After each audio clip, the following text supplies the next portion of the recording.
Hello and welcome to Storytime with Teacher Beth. I'm Teacher Beth. Today we'll be reading A Bad Case of Stripes by David Shannon. Camilla Cream loved lima beans, but she never ate them. All her friends hated lima beans. She wanted to fit in. Camilla was always worried about what other people thought of her. Today she was fretting even more than usual. It was her first day of school and she couldn't decide what to wear. There were so many people to impress. She tried on 42 outfits, but none of them seemed quite right. She put on a pretty red dress and looked in the mirror. Then she screamed. Her mother ran into her room. She screamed too. "Oh my heavens," she cried, "you're completely covered with stripes." This was certainly true. Camilla was striped from head to toe. She looked like a rainbow. Mrs. Cream felt Camilla's head.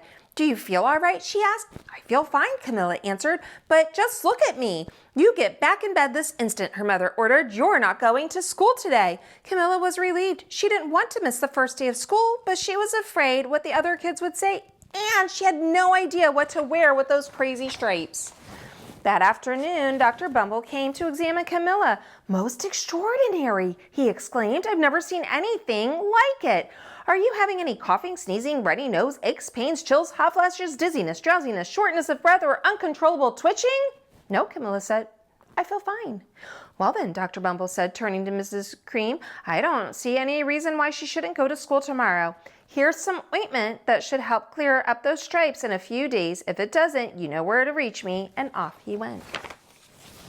The next day was a disaster. Everyone at school laughed at Camilla. They called her Camilla Crean and Knight of the Lilling Lollipop. She tried her best to act as if everything were normal, but when the class said the Pledge of Allegiance, her stripes turned red, white, and blue, and she broke out in stars. The other kids thought this was great. One yelled out, "Let's see some purple polka dots." Sure enough, Camilla turned all purple polka dotty. Someone else shouted, "Checkerboard!" and a pattern of squares covered her skin. Soon everyone was calling out different shapes and colors, and poor Camilla was changing faster than you can change channels on a TV. That night, Mr. Harms, the school principal, called. "I'm sorry, Mrs. Cream," he said. "I'm going to have to ask you to keep Camilla home from school. She's just too much of a distraction, and I've been getting calls from the other parents. They're afraid those stripes may be contagious." Camilla was so embarrassed. She couldn't believe that 2 days ago everyone liked her. Now nobody wanted to be in the same room with her. Her father tried to make her feel better. "Is there anything I can get you, sweetheart?" he asked. "No, thank you," sighed Camilla. What she really wanted was a nice plate of lima beans, but she had been laughed at enough for one day.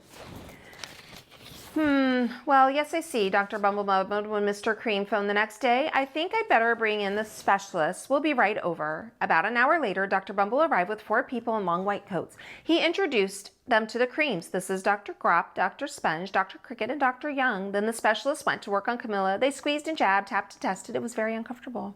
"Well, it's not the mumps," concluded Dr. Grop. "Or the measles," said Dr. Sponge. "Definitely not chicken pox," put in Dr. Cricket. "Or sunburn," said Dr. Young. "Try these," said the specialist. They each handed her a bottle filled with different colored pills. "Take one each before bed," said Dr. Grop. Then they filed out the front door, followed by Dr. Bumble. That night, Camilla took out her medicine. It was awful. When she woke up the next morning, she did feel different, but when she got dressed, her clothes didn't fit right. She looked in the mirror, and there, staring back at her, was a giant multicolored pill with her face on it. Dr. Bumble rushed over as soon as Mrs. Cream called, but this time, instead of specialists, he brought the experts. Dr. Gord and Mr. Mellon were the finest specialist minds in the land. Once again, Camilla was poked and prodded, looked at and listened to. The experts wrote down lots of numbers. Then they huddled together and whispered. Dr. Gord finally spoke. "It might be a virus," he announced with authority. Suddenly, fuzzy little virus balls appeared all over Camilla. "Or possibly some form of bacteria," said Dr. Mellon. Out popped squiggly little bacteria tails. "Or it could be a fungus," added Dr. Gord. Instantly, Camilla was covered with different colored fungus splotches. The experts looked at Camilla, then at each other. "We need to go over these numbers again back at the lab," Dr. Gord explained. "We'll call you when we know something," but the experts didn't have a clue, much less a cure. By now, the TV news had found out about Camilla. Reporters from every channel were outside her house telling the story of the bizarre case of the incredible changing kid. Soon, a huge crowd was camped out on their front lawn. The Creams were swamped with all kinds of remedies from psychologists, allergists, herbalists, nutritionists, psychics, and an old medicine man, a guru, and even a veterinarian. Even each so-called cure only added to poor Camilla's strange appearance until it was hard to even recognize her. She sprouted roots and berries and crystals and feathers and a long furry tail, but nothing worked.